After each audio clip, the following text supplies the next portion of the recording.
Los sistemas privados jugarán un papel siempre complementario. Nunca van a sustituir a la parte de ahorro, o mejor dicho, a la parte de prestación pública que nos va a otorgar la seguridad social.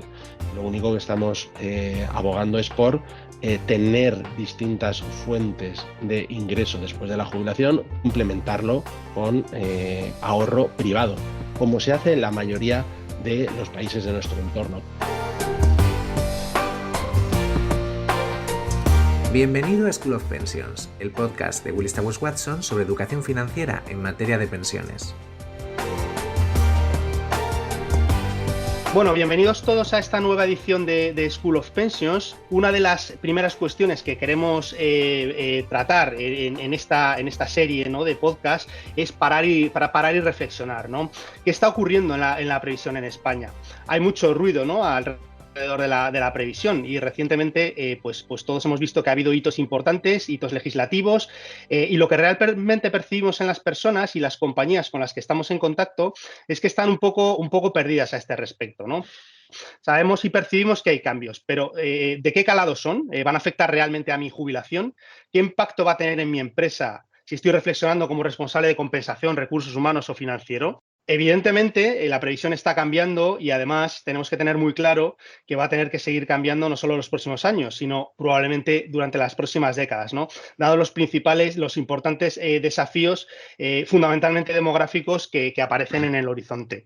Para hablar de todo esto, tenemos hoy con nosotros aquí a Gregorio Gil de Rozas, que es el responsable del área de retirement de Willis Towers Watson en España y miembro del Instituto de Actuarios Españoles, y posiblemente una de las voces más autorizadas para contarnos pues qué está sucediendo en términos de previsión y para darnos luz sobre qué puede afectarnos y qué no. Entonces, Goyo, bienvenido y muchas gracias por acompañarnos. Me gustaría abrir el tema de esta conversación haciéndote una pregunta muy sencilla, ¿no? ¿Qué está pasando en la previsión en España? ¿Por qué hay tanto ruido? Hola, muy buenas. Gracias, Rafa, por darme la oportunidad de compartir contigo y con todos los oyentes un poco mi punto de vista, ¿no?, personal. Bueno, la verdad que el tema de las pensiones siempre ha sido un tema apasionante que abre muchas veces el telediario, te coges un periódico, tanto de interés general como económico, y siempre aparece el tema de las pensiones. Se habla mucho de la parte pública, de la seguridad social, que ha sido, es y será siempre la fuente principal de jubilación o la fuente principal de ingresos después de la jubilación de la mayor parte de los españoles. Eso va a seguir siendo así, ¿vale? Es importante que todo el mundo entienda que la seguridad social va a seguir existiendo. Va a seguir proporcionándonos el principal ingreso después de la jubilación, pero como está ocurriendo en otros países, aquí en España también estamos afrontando una serie de retos muy relevantes que lo que nos hace entrever de alguna u otra forma, más en el medio o en el corto, medio o largo plazo, las prestaciones públicas, pensamos desde Willis Towers Watson, que van a reducirse a futuro. La forma en la cual se reducirá y el tamaño de esa reducción dependerá de muchos factores. Puede que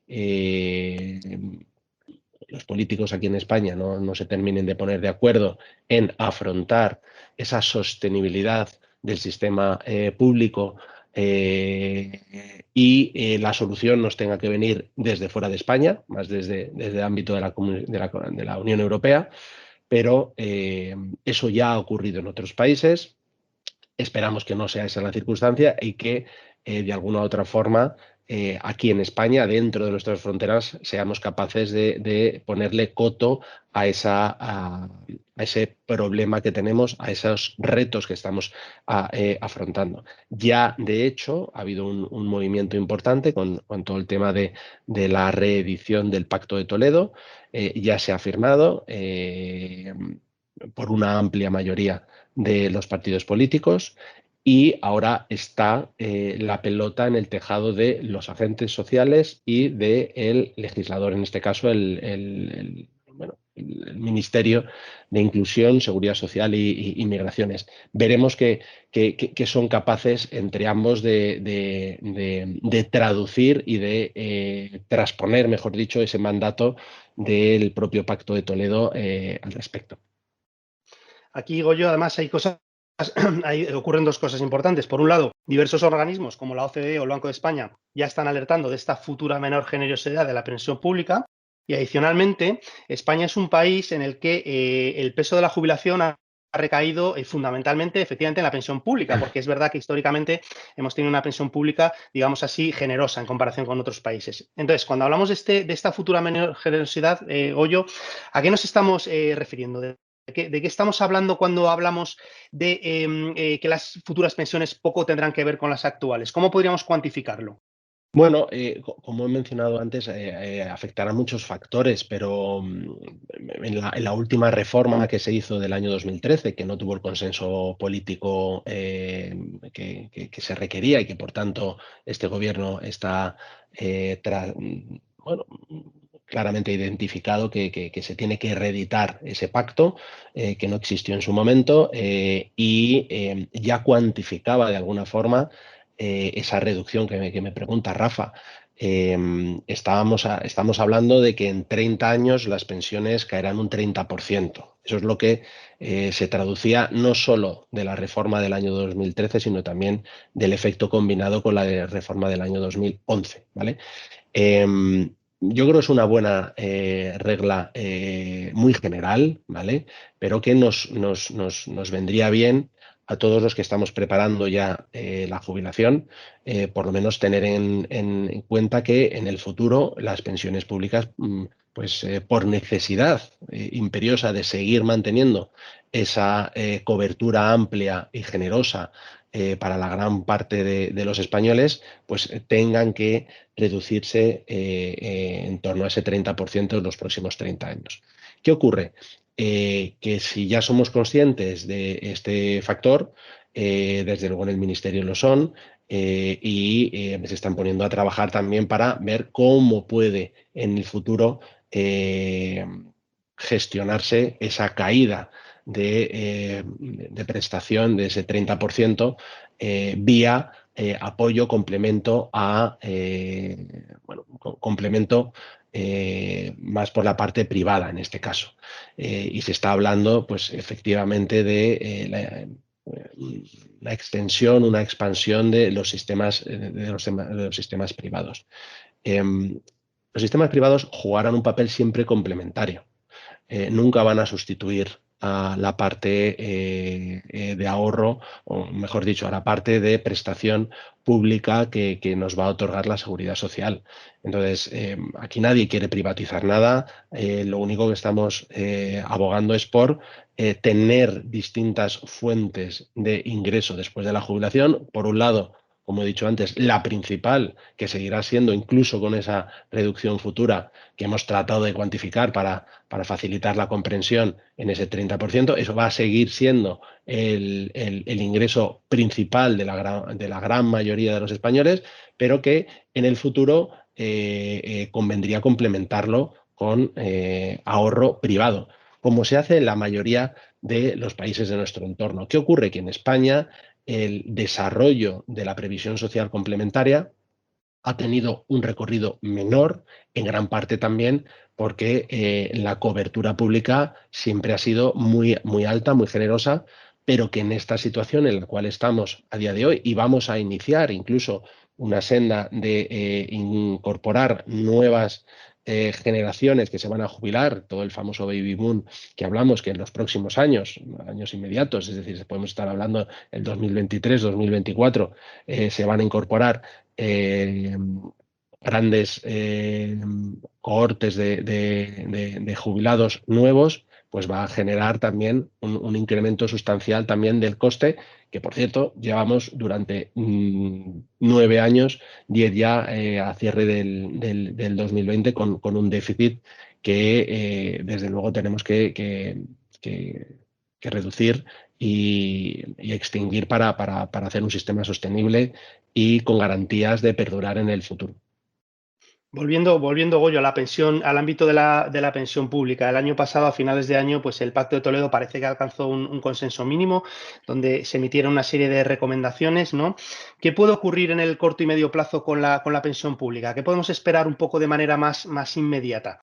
Sí, bueno, si lees, Rafa, y lo habrás hecho, las recomendaciones del Pacto de Toledo, pues en la gran mayoría de las mismas, la gran mayoría de las medidas que se incorporaban era o de mantener el nivel de coste, el nivel de gasto, o incluso de incrementarlo.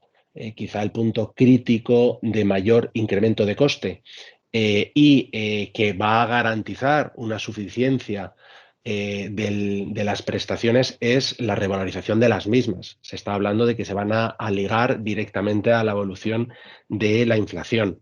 Tiene sentido, desde nuestro punto de vista tiene sentido. Hemos hablado antes de sostenibilidad del sistema, que realmente es uno de los principales retos.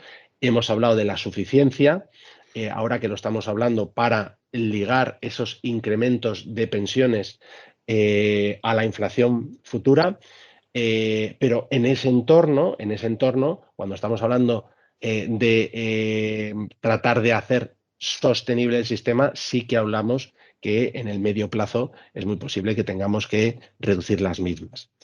Por un lado, mantenemos poder adquisitivo de un nivel de prestaciones que en el futuro las nuevas pensiones van a ser un 30% menos generosas. Entonces, aquí hay que combinar ambos puntos. ¿Qué más aspectos se está hablando y existe en el plan de resiliencia que el propio gobierno ha enviado a Bruselas para las ayudas condicionadas de los fondos que van a venir de Europa para reconstruir económicamente el país? De los grandes hitos para el año 2021 está todo el tema de los cambios de los gastos impropios del sistema, que pasarán de ser gastos asignados a la seguridad social a otro epígrafe, pero el gasto va a seguir siendo el mismo, es decir, aquí vamos a cambiar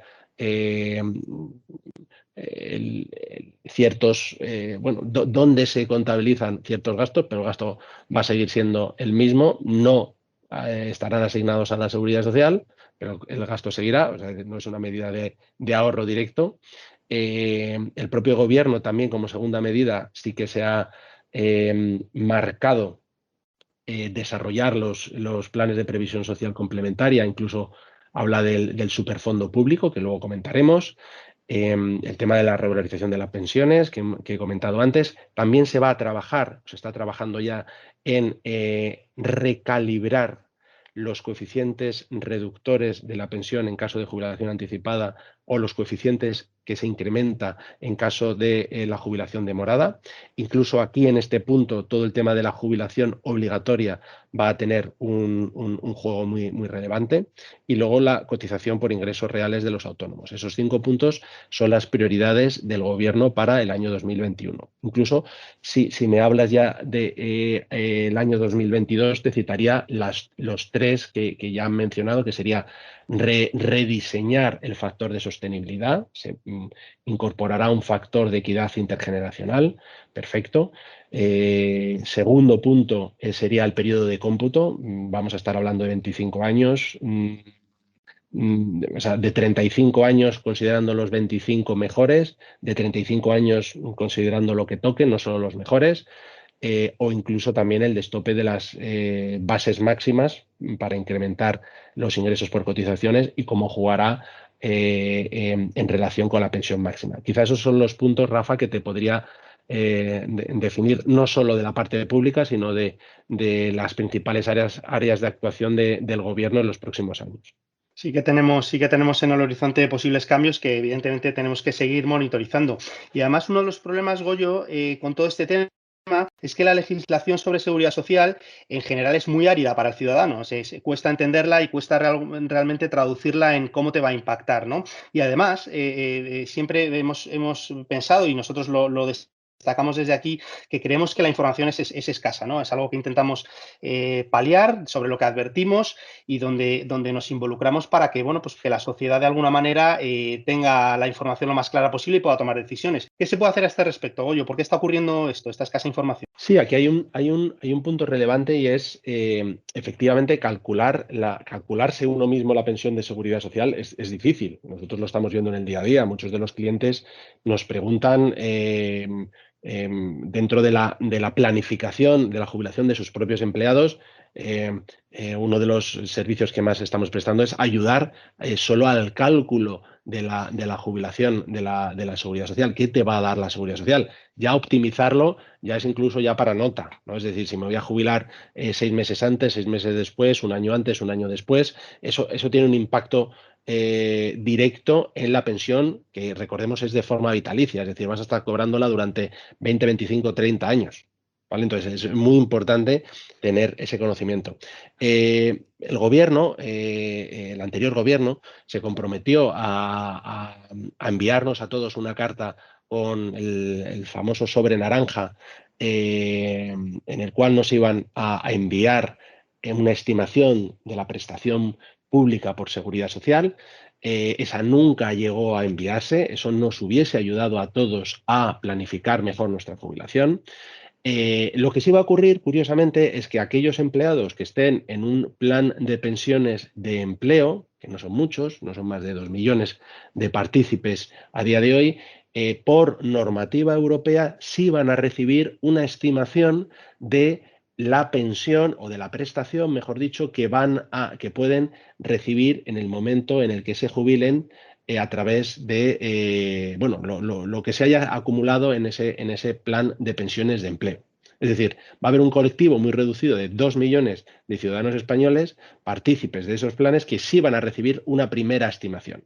Nosotros pensamos que eso va a ser un catalizador, sobre todo para esas personas, para planificar su jubilación, porque si a eso le incorporas la estimación de la seguridad social y si a eso le incorporas qué ahorro tienes finalista dedicado a la jubilación y que se haya realizado de forma voluntaria, que no puede estar en seguros, en planes de pensiones, en fondos de inversión, en depósitos, que luego comentaremos, ya puede ayudar a esa persona a planificar su jubilación. Y eso es una parte importante. Es decir, sí que se tiene que trabajar en ir facilitando desde todos los estamentos, no solo la empresa, que luego comentaremos también, cada vez va a asumir más responsabilidad, la van a forzar de alguna forma a la empresa a asumir mayor responsabilidad, sino también en ámbitos gestoras, aseguradoras y también, ¿por qué no?, el propio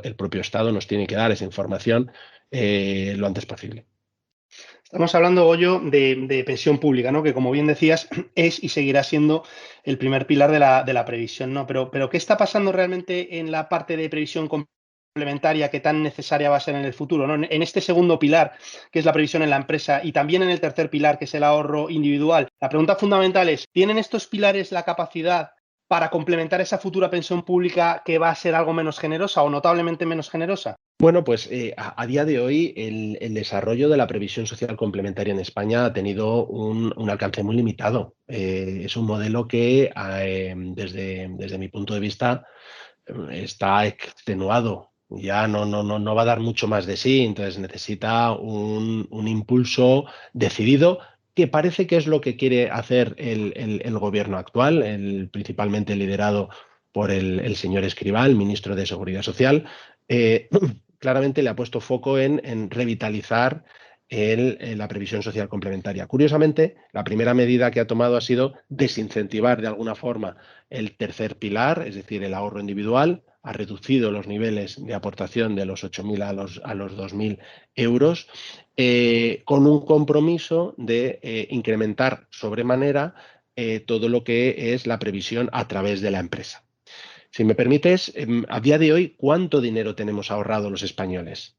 Bueno, pues en ahorro finalista, todo lo que está focalizado a la jubilación, en planes de pensiones tenemos 117.000 millones de euros, de los cuales se corresponden 35.000 millones a los planes de pensiones de empleo y 82.000 a planes de pensiones individuales. Esos 82.000 de planes de pensiones individuales son los que se verán afectados por esta reducción, de alguna forma, de aportación de los 8.000 a los 2.000. Eso por un lado. Por otro lado, tenemos seguros. En seguros hay 186.000 millones. ¿Vale? Eso suman 304.000 millones, que si incorporamos también los 30.000 millones que hay en mutualidades y EPSVs, estamos hablando de un total del entorno de 334.000 millones de euros ahorrados para la jubilación de los españoles. Hay dos puntos adicionales que son relevantes también cuando hablamos de ahorro, y es el español ha ahorrado también, aparte de los planes de pensiones y seguros, también en patrimonio inmobiliario. Es un tema cultural. En España nos gusta tener y ser propietarios de nuestra propia casa. Hay a día de hoy 600.000 millones, es decir, casi el doble de lo que está focalizado en planes de pensiones y seguros, los 334.000. Hay 600.000 millones de euros en patrimonio inmobiliario en manos de personas mayores de 65 años. Hay 8,2 millones de personas que son propietarios de su casa. Eso es un activo que poco a poco, quizá más en el medio porque no está encima de la mesa, pero sí a medio plazo debería impulsarse, ver cómo se puede ir licuando esos activos y líquidos en complemento de la previsión social complementaria. Claramente hay mucho ahorro en ladrillo que en ciertas circunstancias sí que pueden favorecer y pueden ayudar a complementar la jubilación vía hipotecas inversas y figuras afines. Ahí pensamos que va a haber recorrido en el medio plazo. Y adicionalmente, y por último, mencionar también los depósitos. En España, quizá una tendencia más acuciada que en otros países de Europa, ahorramos mucho en depósitos. Tenemos 1 billón de euros en depósitos, que una parte muy posiblemente podríamos canalizarlo a ahorro finalista, o podríamos considerarlo como ahorro finalista, aunque esté invertido en un depósito. Una parte importante de ese billón de euros, sí que estará posiblemente ligada a la jubilación de las personas. Ahí va a haber movimientos. Los tipos cada vez son más bajos, incluso estamos en negativo, y los bancos no van a poder sostener ese nivel de remuneración.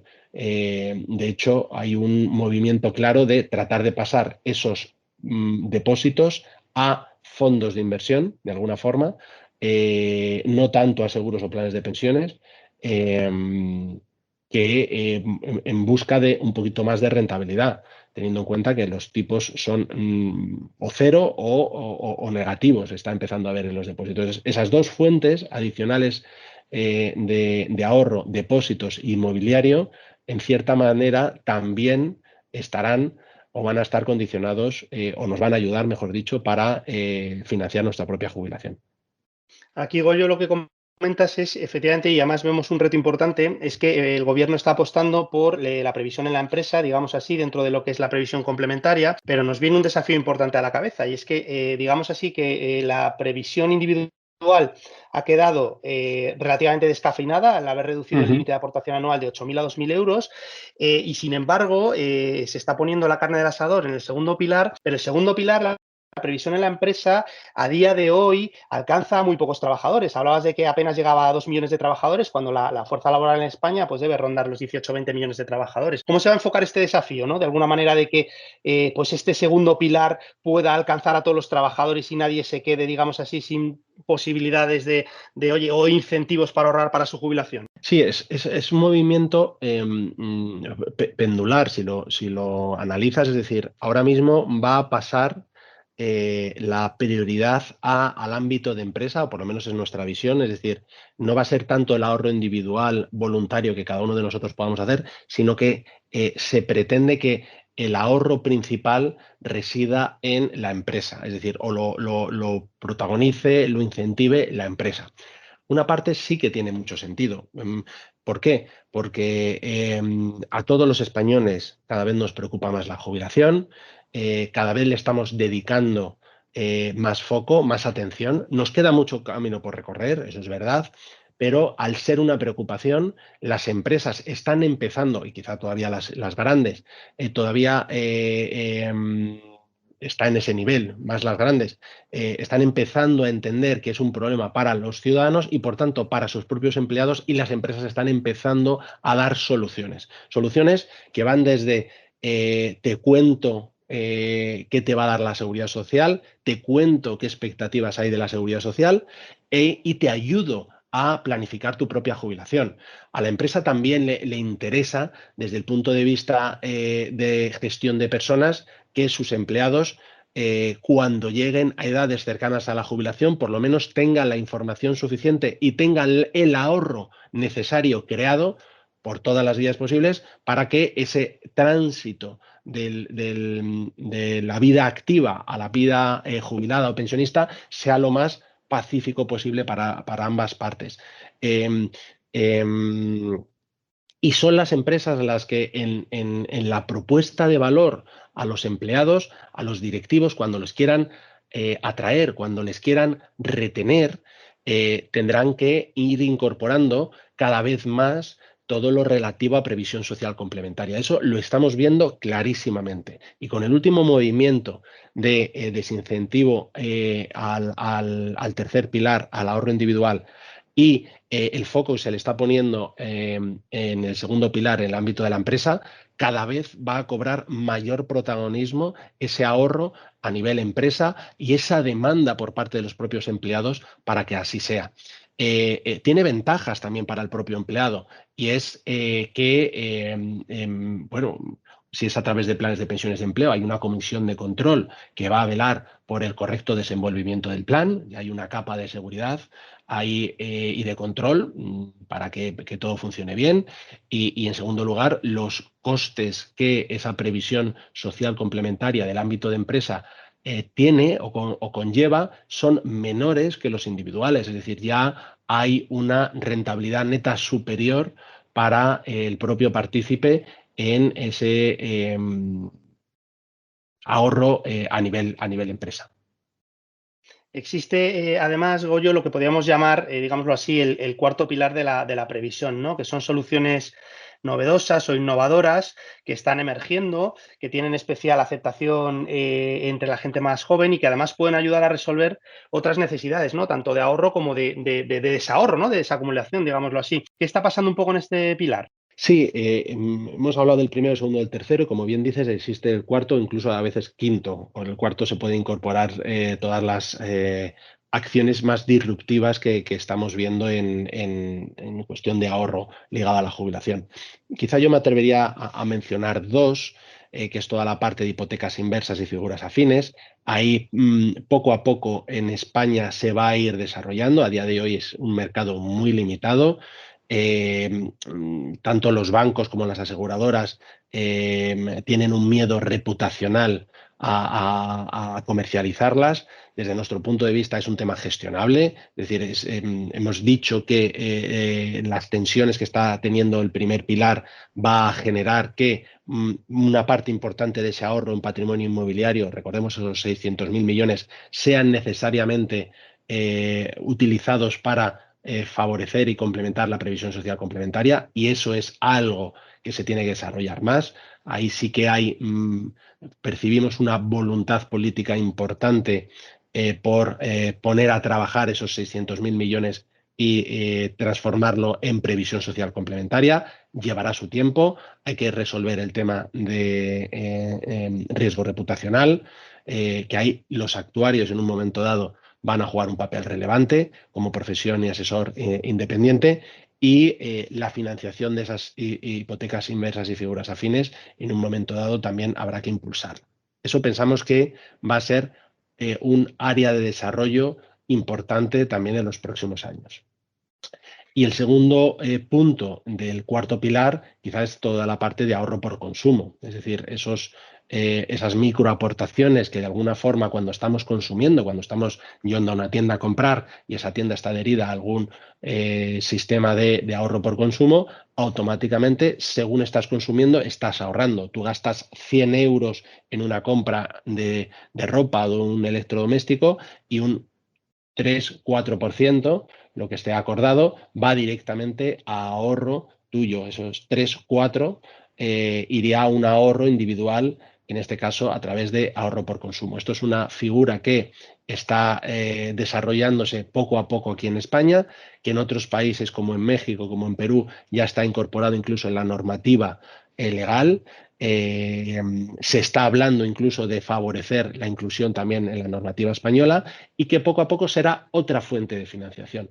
Fíjate, Rafa, que estamos hablando de ese primer pilar de la seguridad social, que siempre va a ser la parte más importante, pero luego lo vamos a ir complementando con distintas medidas: el plan de empresa, el ahorro individual que tuviésemos, si necesitamos la hipoteca inversa o incluso este ahorro por consumo. Con esas fuentes, con esas 4 fuentes adicionales que estábamos mencionando, pues iremos construyendo esa jubilación desde el punto de vista económico para todos y cada uno de nosotros.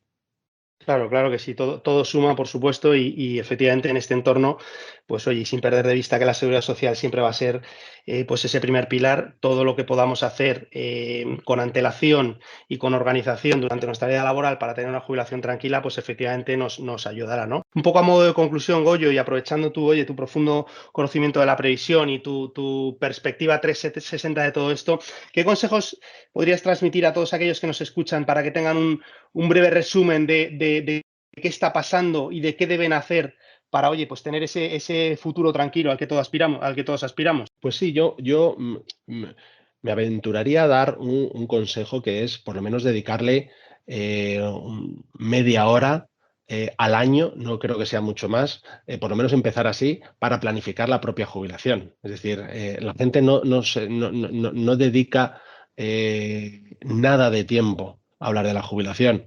Y como es un tema que preocupa, da como urticaria, vamos a decirlo así, por ponerse a pensar en la jubilación.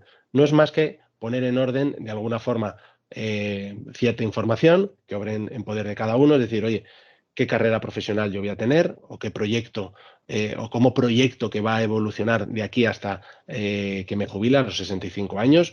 Vale, en base a eso, pues tú vas a ver cuántos años vas a estar cotizando y en función de eso podrás intuir qué pensión puedes cobrar en función un poco de tu salario actual, sabiendo que cuanto más tiempo te quede, pues posiblemente sí que vas a ver reducida la pensión en relación con los jubilados que tenemos a día de hoy. Esa planificación es relativamente sencilla, no tiene que ser un número exacto. Si conoce a alguien que esté ligado al tema del ahorro, pues quizá preguntarlo sería lo más óptimo. Y luego a la vez pues ir planificando ese ahorro individual, que se depende de cada uno. El ahorro pues tiene que costar hacerlo, lamentablemente, porque es lo que no consumo hoy, lo ahorro para consumir en el futuro. Y aprovechar también todas las oportunidades que nos dé la empresa. Es decir, la empresa cada vez va a ser más, va a estar más abierta a escuchar a los empleados, a escuchar a los directivos para facilitar ese ahorro, ese incremento de la concienciación sobre la situación actual y ayudar a planificar en última instancia la jubilación de todos y cada uno de nosotros. Entonces, al final eso se traducirá en que posiblemente tengamos que ahorrar algo más de lo que estamos ahorrando. Y posiblemente nos tengamos que jubilar, si no nos salen las cuentas, un poquito más tarde de lo que pensamos. Quizás esos son los 2 factores más relevantes. Es decir, si te fijas, es jugar un poco con el tiempo. Entonces, eso depende de todos y cada uno. Yo quizá el principal consejo que le daría es empezar a ahorrar lo antes posible,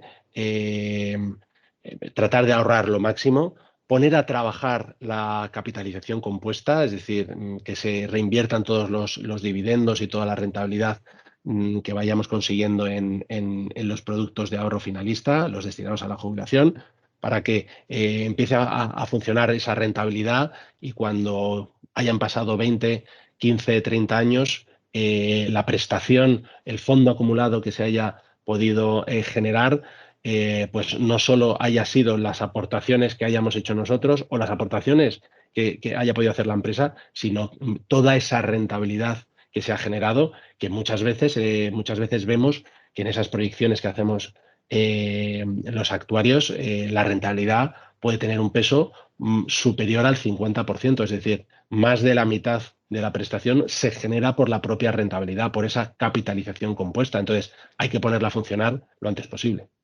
Claro que sí. Yo por último añadiría que efectivamente no tenemos que perder de vista que esa responsabilidad individual, ¿no? Nosotros podemos tener muchas herramientas alrededor, la empresa nos puede poner todas las herramientas del mundo, todos los instrumentos para ahorrar, etcétera y tal, pero tenemos que también tener presente ese sacrificio, digamos así, que has dicho antes, de cambiar consumo presente por consumo futuro, y que no deja de ser una decisión última nuestra, ¿no? Como trabajadores y como ciudadanos, ¿no? Y que bueno, pues de alguna manera pues está en nuestra mano, ¿no? Goyo, muchísimas gracias por aportarnos tu visión en un tema tan crítico y necesario como este. Desde Willis Towers Watson estamos muy comprometidos con esta necesaria transformación de la cultura del ahorro en la sociedad, y este es otro pequeño paso para que la ciudadanía pues entienda la importancia de esta cuestión.